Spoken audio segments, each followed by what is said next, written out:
ఈ రాష్ట్రంలో కులం చుట్టూ రాజకీయం జరుగుతుంది మనకు తెలుసు. కులంతోనే రాజకీయం చేయడం ఈ మధ్యకాలంలో మనం చూస్తున్నాం.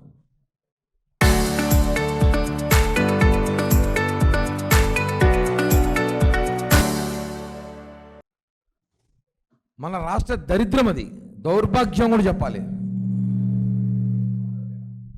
ఎందుకంటే ఈ రాష్ట్రంలో కాపులు 25-27% ఓట్ బ్యాంక్ ఉంది మాకు. ఏదో ఒక 28% ఓట్ బ్యాంక్ ఉంది మాకు. ఇటు వైఎస్ఆర్ కాంగ్రెస్ పార్టీ కానివ్వండి, గతంలో టీడీపీ పార్టీ కానివ్వండి, ఎవరైనా సరే గెలవాలంటే మాత్రం కాపుల ఓట్ బ్యాంకు చాలా ముఖ్యం. కూటమి కట్టం బంపర్ మెజార్టీతో ఓట్లేసాం. ఈరోజు అధికారంలో ఉన్నాం. 164 సీట్లు ఇచ్చారు. కానీ కాపులు మాత్రం ఎక్కడో కొంచెం బాధేస్తుంది.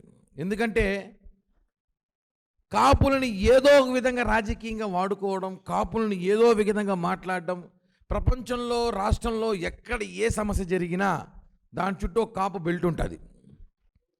ఎవడైనా ఎవరితో లేచిపోయిందని కాపే కారణం, ఎవడెవడిని చంపేసినా కాపే కారణం, ఎవడెవడు పారిపోయినా కాపే కారణం. ఆఖరికి ఒక రౌడీ స్టేట్ అదృశ్యమైతే దానికి కారణం ఎవరు? కాపు నాయకుడు. దానికంత కారణం ఎవరు? పవన్ కళ్యాణ్. ఈ రాష్ట్ర డిప్యూటీ సీఎం పవన్ కళ్యాణ్ గారు అన్నిటికీ కారణం అని చెప్పి ప్రచారం చేస్తారు వైఎస్ఆర్ కాంగ్రెస్ పార్టీ కాపు నాయకులు. విషయానికి వస్తే వీళ్ళందరూ ఇప్పుడు మీకు చూపించిన పోస్టర్లు అందరూ కూడా పేరు నాని, అమ్మటి రాంబాబు, అక్క వంగ గీత, ఇంకా గుడివాడ అమ్మనాథ్, బొత్స సత్యనారాయణ, వీళ్ళందరూ కూడా కాపు కార్డుతో మంత్రుల పదవులు పొందినోళ్ళు. కాపు కార్డుతోనే, కాపు కులంతోనే. వీళ్ళేదో పెద్ద పోటుగాలని కాదు. వీళ్ళు ఈరోజు రాష్ట్రంలో కాపులు రచ్చపెట్టి, కాపుల మీద చిచ్చు పెట్టి వేడుక చూస్తున్నారు. ఒక విషయం అడుగుతున్నా, కాపుల మధ్య చిచ్చు పెట్టడానికి కారణం ఏంటి? కూటమిలో తెలుగుదేశం జనసేన విడిపోవాలి. విడిపోతే జగన్కు మంచి జరుగుతుంది ఆలోచనలో వీళ్ళు ఉన్నారు. కాకినాడలో ఒక సభ పెట్టారు, ఒక మీటింగ్ పెట్టుకున్నారు. ఈ కాపులంతా కలిసి, ఈ వైసీపీ పాలేరు కాపులంతా కలిసి ఒక మీటింగ్ పెట్టుకున్నారు. ఏమనంటే వీళ్ళు 5 మందిలో ఎవరో ముఖ్యమంత్రి అవుతారంట. జగన్ని సన్యాసం పంపిస్తారు, లేదా జగన్ని అస్సాం పంపిస్తారో తెలియదు. కానీ ఈ 5 మందిలో మనం ఎవరో ఒకరు ముఖ్యమంత్రి అవుదాము, ప్రజల్ని మనం ఓటు అడుగుదాం కాపు ఓటు బ్యాంక్తో అన్నారు. మంచి నిర్ణయమే. మీ జగన్మోహన్ రెడ్డికి దమ్ముంటే కడప పులిబిడ్డో పిల్లిబిడ్డో అయితే ఆయన ప్రెస్ మీట్ పెట్టో, లేకపోతే ఒక స్టేట్మెంటో, ఈసారి అధికారంలోకి వైఎస్ఆర్ కాంగ్రెస్ పార్టీ వస్తే ఈ 5 మందిలో ఎవరినో ఒకరు నేను కాపు ముఖ్యమంత్రిగా చేస్తాను అని చెప్పండి. అప్పుడు నిజంగా కాపు యువత కూడా ఆలోచిస్తారు, ఓ మన కాపు ముఖ్యమంత్రి అవుతాడేమో అనేసి. చెప్పండి ఈ 5 మందిలో ఎవరినో ఒకరిని. లేదా ఈ 5 మందిలో లక్కీ టిప్ పెట్టండి ఎవరో ఒకరు. ఎందుకంటే మళ్ళీ వీళ్ళు కొట్టుకుంటారు, నేనుంటా అనేసి. లక్కీ టిప్ పెడితే 5 మందిలో ఎవరో ఒకరు గెలిస్తే 1 సంవత్సరం ఒకరు, 5 సంవత్సరాలు 5 మంది. ఎందుకంటే మొన్న 2019లో 5 మంది డిప్యూటీ సీఎంలు ఉన్నారు. ఈసారి 5 మంది ముఖ్యమంత్రులు వస్తారు అంతే. అది మన జగనన్నకే సాధ్యం. 5 మంది ముఖ్యమంత్రులనే 5 మంది కాపులనే పెడతాడు. కాబట్టి ఈ 5 మంది ఎవరు? అమ్మటి రాంబాబు నేను సీనియరు, నేను మీ నాన్నతో పాటు ఉన్నా అంటాడు. పేరు నాని మా నాన్న మీ నాన్నతో పాటు ఉన్నాడు అంటాడు. ఈయన కదా వాళ్ళ నాన్న వచ్చి అంటాడు. వంగా గీత వచ్చి నేను గతంలో ప్రజారాజ్య పార్టీలో చిరంజీవి గారితో పనిచేసిన అంటాడు. ఈయన నేను మీ నాన్నతో మీ కొడుకు, ఇంకా అవసరమైతే మీ మనవరాలతో ఉంటా అంటాడు. ఆయన ఏం మాట్లాడతారు పాప, ఆయనకు అర్థం కాదు. ఇంకా ఉన్నాడు గుడివాడ ఆయన, ఇంకా ఉన్నారు కాపులు కొంతమంది మంత్రులు. కాపు కార్డుతో మంత్రుల పదం అనుభవించిన వాళ్ళు. మీలో ఎవరు కాపు ముఖ్యమంత్రి అవుతారో చెబితే వాళ్ళకి మనస్ఫూర్తిగా శుభాకాంక్షలు చెప్తామని ఈ ప్రెస్ మీట్ పెట్టానన్న. ఇంకేమీ లేదు, వీళ్ళ మీద కోపమే లేదు నాకు. వీళ్ళు చాలా మంచి వ్యక్తులు, కోపమేం లేదు. ఈ శుభాకాంక్షలు తెలియజేస్తున్నా. తిరుపతి నుంచి కాపు యువతలం మేము జనసేన పార్టీగా నాయకులుగా పక్కన పెడితే మేమంతా కాపులుగా ఈ శుభాకాంక్షలు తెలియజేస్తున్నాం ఈ 5 మందికి. మీరు ఎవరో ముఖ్యమంత్రి చెప్పండి రా బాబు ఫస్ట్. ఈ రాష్ట్రంలో కాపు కార్డు పేరుతో దోచుకున్నారు వీళ్ళు. 88లో కాపు ఉద్యమం జరిగినప్పుడు వంగవీటి రంగా గారు కాపు ఉద్యమం చేసినప్పుడు 10 లక్షల మంది విజయవాడ సభలో వస్తే ఆ రోజు రాజశేఖర రెడ్డి భయపడి కాంగ్రెస్ ప్రభుత్వం వచ్చిన తర్వాత మొత్తం కాపుల్లో చిచ్చుపెట్టి కాపుల్ని మొత్తం భాగాలు చేశాడు. అదే పనిలో జగన్మోహన్ రెడ్డి కూడా చేస్తున్నాడు. ఆ రోజు కాపులు అదే పనిలో జగన్మోహన్ రెడ్డి చేస్తున్నాడు. నేను ఒక నడుతున్నా, ఈ అంబటి కానివ్వండి, ఈ పేరి నాని కానివ్వండి, వీళ్ళంతా కూడా మాట్లాడుతున్నారు కదా ఈరోజు. మీరు జగన్మోహన్ రెడ్డితో మాట్లాడించిన ఒక మాట, ఒక్క మాట, నేను కాపుల పక్షాన ఉన్నాను, నేను కాపులను ముఖ్యమంత్రి 5 మందిలో ఎవరినో ఒకరిని చేస్తాను, ఇంక 5 మంది కాకుండా ఇంకెవరు ఉన్నారా? ఇంకెవరు లేరు నాకు తెలిసి, ఇంక 5 మందే. ఈ 5 మందిలో ఎవరినో ఒకరిని ముఖ్యమంత్రిని చేస్తాను, కాపులంతా నా వెంట నిలవమని అడగండి. ఛాలెంజ్. ఈ రాష్ట్రంలో కాపు యువత ఆలోచిస్తారు, కాపు ఓటర్లు ఆలోచిస్తారు. ఒరే ఇదేదో భలే ఉందిరా, నిజంగానే జగన్మోహన్ రెడ్డి మాట ఇచ్చాడంటే మాట తప్పడు మడమ తిప్పడు చేస్తాడేమో అనేసి ఉన్నారు. ఎటో జగన్మోహన్ రెడ్డి జైలు పోయే అవకాశాలు ఉన్నాయి, ఎటో ముఖ్యమంత్రి అభ్యర్థి కావాలి, క్యాండిడేట్ కావాలి. ఆ క్యాండిడేట్ ఏదో మా కాపుల్లో 5 మంది సూపర్ మ్యాన్లు సెలెక్ట్ చేయొచ్చు కదా, అందరూ సూపర్ మ్యాన్లే, 5 మంది సూపర్ మ్యాన్లు ఉన్నారు, ఎవరో సెలెక్ట్ చేయండి కాపు నాయకులుగా. వాళ్ళ శుభాకాంక్షలు తెలియజేస్తున్నాం, చాలా ఆనందంగా ఉంది. తోట త్రిమూర్తులు గారు నిన్న వాళ్ళ ఒక సమావేశం ఏర్పాటు చేసి కాపుల రక్షణ దళ్ళు కావాలంట. ఇదే తోట త్రిమూర్తుల మీద శిరోమండ్యం కేసు పెడితే ఆయన అరెస్ట్ చేస్తే ఆ రోజు ఇదే కాపులు ఒక్క నాయకుడన్నా బొచ్చా కానీ, ఈ అంబటి కానీ, ఈ పేరి నాని కానీ వీళ్ళు ఎవడన్నా ఒక్కడన్నా మాట్లాడా? ఎందుకు మాట్లాడలేదు? ఈరోజు మాట్లాడతారు. అంటే అంతెందుకు, మా తాత ముద్రగడ్డ తాత, ఆయన మా ముద్రగడ్డ రెడ్డి గారు ఆరోగ్యం బాగాలేదు, హాస్పిటల్లో ఉన్నాడు కదా 10 రోజులుగా. ఒక్కడన్నా ఈ కాపు పోరాట వీరులు, ఈ సూరులు ధీరులు, ఈ పోటుగాలు, ఈ మునగాలు, ఈ చెక్కగాలు, ఈ బొక్కగాలు, ఈ తోలు మాట్లాడు ఎవడైనా సరే ఒక్కడన్నా పోయి ఆయన పరామర్శించిన హాస్పిటల్కి వెళ్ళి ఒక్కడన్నా, ఒక్క కాపు వైసీపీ నాయకుడన్నా వెళ్ళి ఆయన పరామర్శించినారా? కనీసం ఒక పోస్ట్ అన్న పెట్టినారా? ఆయన త్వరగా కోలుకోలం గుళ్ళో ఒక 5 రూపాయల కొబ్బరికాయ అయినా కొట్టినారా? ఆయన ఉద్యమకారుడే కదా, మాజీ కాపు ఉద్యమకారుడు, ఇప్పుడు ఆయన రెడ్డి అయిపోయినాడు. ఆయన కూడా మీరు కాపు, ఇప్పుడు మీరు చెప్తారు అదే, రేపు మీ పరిస్థితి అంతే. రేపు మిమ్మల్ని కూడా జగన్మోహన్ రెడ్డి ఈ 5 మంది అంకుల్స్, తాతల్స్, ఈ బుడ్డీస్ వీళ్ళందరూ కూడా వాడుకుంటాడు తప్ప మిమ్మల్ని ఎవరిని కూడా ఏమీ చేసే పరిస్థితులు లేరు. మీరు ఊరికే కలలగంటూ జగన్మోహన్ రెడ్డి ట్రాప్లో పడి జగన్మోహన్ రెడ్డి మెహర్బానీ కోసం మీరు కాపు డ్రామాలు ఆడితే మాత్రం కాపు యువత చూస్తూ ఊదుకోదు. నిజంగానే జగన్మోహన్ రెడ్డికో, సజ్జల రామకృష్ణారెడ్డికో, ఇంకా 1, 2, 3, 4, 5 బ్యాచ్ ఎవరైనా సరే వచ్చి ప్రెస్ మీట్ పెట్టి మేము కాపు అభ్యర్థిని ముఖ్యమంత్రిగా ప్రకటిస్తున్నాం, కాపులు మా వెంట నిలబడండి అని ఈ 5 జోకర్లలో ఎవరినో ఒకరిని సెలెక్ట్ చేయండి. ఖచ్చితంగా చెప్తున్నాం, మేము ప్రచారం చేస్తాం కాపు యువతతో, మేము కాపు యువత ప్రచారం చేస్తాం. అయ్యా కాపు ముఖ్యమంత్రి అభ్యర్థి అంట, వైసీపీలో ఓట్లేండ్రా బాబు చూద్దామనేసి. మీరు పవన్ కళ్యాణ్ గారిని టార్గెట్ చేసి పవన్ కళ్యాణ్ గారిని విమర్శించడానికి పార్టీ పెట్టుకొని మీరు ఎక్కడో సాయి కృష్ణ అదృశ్యం కేసు అది జరుగుతూ ఉంటే దాని మీద మీరు మాట్లాడలేక కాపు ముద్రేసి, గతంలో ఇదే కాపులు ఎంతమంది మీద దాడి చేశారు, ఎన్ని ఇబ్బందులు పెట్టారు ఇదే కాపులని. ఇంకా మళ్ళీ చెప్పాలంటే ఇంక ఈమె మీద చెప్పాలి, నా మీద చెప్పాలి, అందరి మీద చెప్పాలి ఏమి జరిగిన దాడులన్నీ కూడా. మమ్మల్ని అంతా ఇబ్బందులు పెట్టి ఈరోజు మీకు కాపు ప్రేమ చూపిస్తాను, కరెక్ట్ కాదు.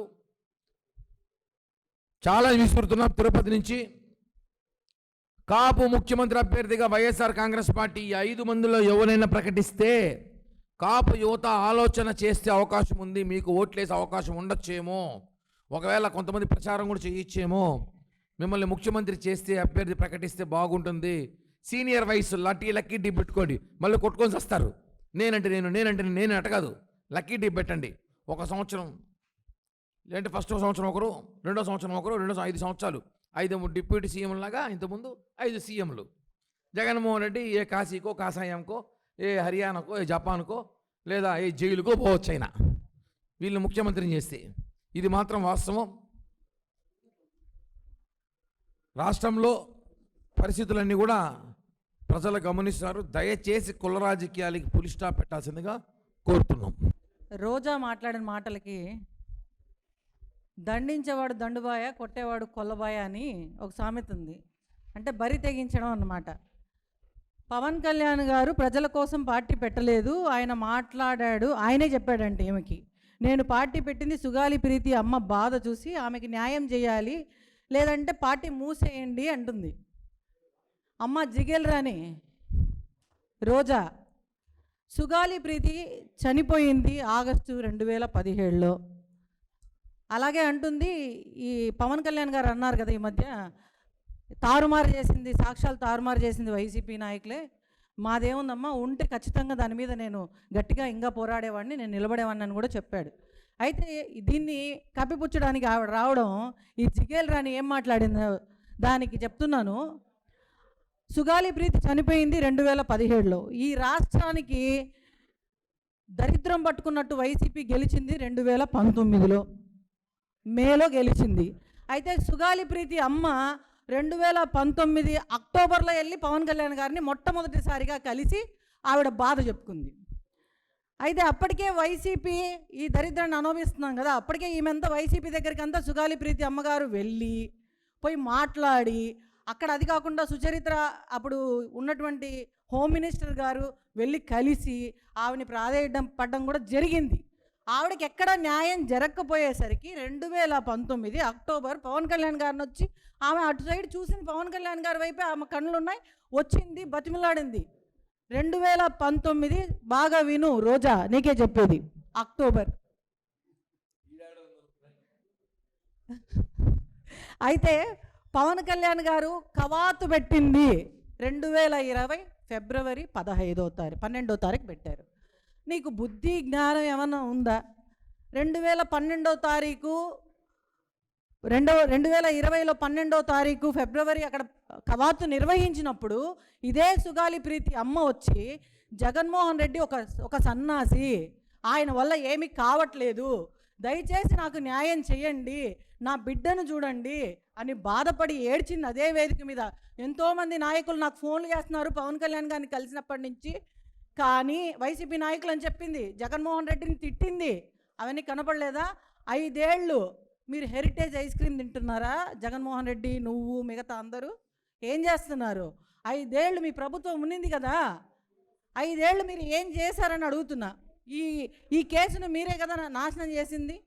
మళ్ళా అంటుంది ఈవిడ, జనసేన నాయకులు, టీడీపీ నాయకులు దీని వెనక ఉన్నారు, అందుకే పవన్ కళ్యాణ్ గారు ఇలా మాట్లాడు. నీకు సిగ్గుందా? సిగ్గు శరం ఏమైనా ఉందా రోజా అని అడుగుతున్నా. ఈ సందర్భంగా కొంచెమన్నా మాట్లాడితే ఒకటన్నా పవన్ కళ్యాణ్ గారికి కాపులు అంటే నేను కాపుని అని చెప్పి ఆయన ఓట్లు అడిగాడంట. ఎప్పుడు అడిగాడో నిరూపించకపోయామనుకో నీ ఇంటికి వచ్చి సావు కూడా వేస్తాం నిన్నట్టే. ఏమనుకుంటున్నాం అసలు?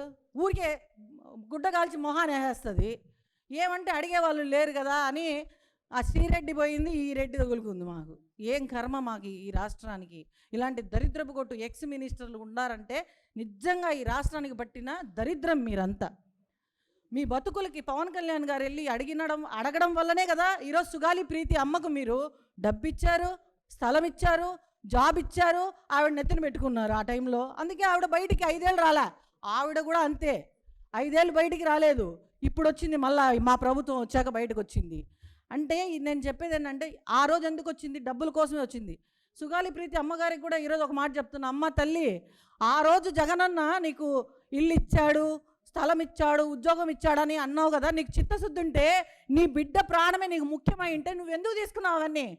నువ్వు వచ్చి రోడ్డు మీద కూర్చొని ఉండాలి, నాకొద్దు ఇవన్నీ, నా బిడ్డ ప్రాణమే కావాలి. మీరు వచ్చినారు కదా వైసీపీ వాళ్ళు, నాకెందుకు ఇవన్నీ వద్దు, నాకు నా బిడ్డ గురించే కావాలి, నా బిడ్డని ఎవరైతే చంపారో వాళ్ళకి శిక్ష పడాలి, నాకు ఈ ఉద్యోగం వద్దు, నాకు ఈ డబ్బు వద్దు, నాకు ఈ ఇల్లు వద్దు అని నీకు చిత్తశుద్ధి లేదా తల్లి? ఈమె సీజన్ ఫ్రూట్. ఈమె ఎవరు? సుగాలి పార్వతి గారు. ఏ పార్టీ వచ్చిందంటే ఆ పార్టీ దగ్గరికి బయటకు వచ్చేది, వాళ్ళని మాట్లాడితే మళ్ళీ ఏదైనా లబ్ధి పొందుకొని మళ్ళీ ఏదైనా చిల్లర వస్తే వెళ్ళిపోదాం అనుకుంటున్నారా ఏంటి? కొంచెమన్నా ఉండాలి కదా. ఇంకా చివరిగా అన్ని పాములు ఆడినాయని వానపాము కూడా ఆడిందంట. ఆ వానపాము ఏమంటే వైసీపీలో చిడతల రజని. ఈ చిడతల రజని ఒకటి కొత్తగా వచ్చింది, కొత్త బిచ్చగాడు పొద్దురగడని. ఆమె కొత్తగా వచ్చింది కదా వైసీపీలోకి. ఇంకా ఆమెను వాళ్ళు ఓన్ కూడా చేసుకోవట్లేదు. ఎందుకంటే ఇది ఆడే కాల్చి వచ్చిందంటే ఇంకా మమ్మల్ని ఎంత కాలుస్తుంది అనుకున్నారో ఏమో. వాళ్ళు కూడా అట్లా పెట్టున్నారు. ఆటలో అరటిపండు లాగా ఉంది, కనీసం కండువా వేసుకోదు. నేను లాయర్ని అంటుంది, బయటకు వస్తుంది పవన్ కళ్యాణ్ గారిని అన్నా అంటుంది. నా చెల్లి, ఆ పాప, అమ్మ చెల్లి ఒకటి ఉంది, చెల్లి గల్లీలో పెళ్ళి మళ్ళీ మళ్ళీ అని ఒక పాట ఉంది. ఆ పాట పాడాలి నేను. మా చెల్లి రోడ్డు మీదకి వస్తుంది, నోటికి వచ్చినట్టు మాట్లాడుతుంది, ఆల్చిల్లరిస్తారా. ఈ చెల్లి బతుకు తాడేపల్లి గూడెల్లో పోయి అడిగితే చెప్తారు ఈ రజనీ చెల్లి బతుకు. అమ్మ చిడతల రజని, నువ్వు ఎంతమంది నీ వల్ల రోడ్లో పడ్డారో తాడేపల్లి గూడెల్లో తాడేపల్లి ప్రజలను అడిగితే చెప్తారు. నీదొక బతుకు, నీచమైన బతుకు బతుకుతున్నావు. జనసేన పార్టీలో మెడబట్టి తోసేస్తే ఈరోజు సిగ్గు సరళ లేకుండా వైసీపీ పార్టీకి అట ఉట్టికి అట స్వర్గానికి లేకుండా మధ్యలో ఆడతా నువ్వు కూడా మాట్లాడుతున్నావు పవన్ కళ్యాణ్ గారిని. నోరు ఈ ముగ్గురు నిజంగా చెప్తున్నాను, పవన్ కళ్యాణ్ గారిని ఎవరైనా అంటే మాత్రం జనసేన వీర మహిళలు కానీ, జన సైనికులు కానీ, జనసేన నాయకులు కానీ ఊరుకునేదే లేదు. తాట తీసి నిజంగానే కూర్చోబెట్టే సమయం వస్తుంది. ఎప్పుడు కూర్చోబెడతారు ఏమి అంటుంది నేను రోజా వగలమాడి. నేను ఒకటి చెప్తున్నాను, టైం వస్తుంది రోజా, దేనికైనా టైం అనేది చాలా ఇంపార్టెంట్. ఆ టైం నీకు ఎలా చూపిస్తుంది అంటే, నోరుందని వాగుతున్నావు కదా, ఆ నోరన్నా నీకు పడిపోలేదు కానీ ఖచ్చితంగా దేవుడు నిన్ను శిక్షిస్తాడు. గుర్తుపెట్టుకో రోజా. అండ్ చిడతల రజని, అమ్మ పార్వతి గారు, మీరందరూ కూడా గుర్తుపెట్టుకొని పవన్ కళ్యాణ్ గారిని మాట్లాడేటప్పుడు జాగ్రత్తగా మాట్లాడండి. ఆయన ఏ విధంగా మీకు సేవలు చేశాడో, అమ్మ పార్వతి నీకోసం ఏ విధంగా కొన్ని లక్షలు ఖర్చు పెట్టుకొని రోడ్ల మీద తిరిగినాడమ్మా ఆయన గురించి నువ్వు మాట్లాడే స్థాయి కాదు నీకు. అంతకు మించి ఇంకా మేము ఎక్కువ మాట్లాడితే మాకు కూడా మర్యాద కాదు.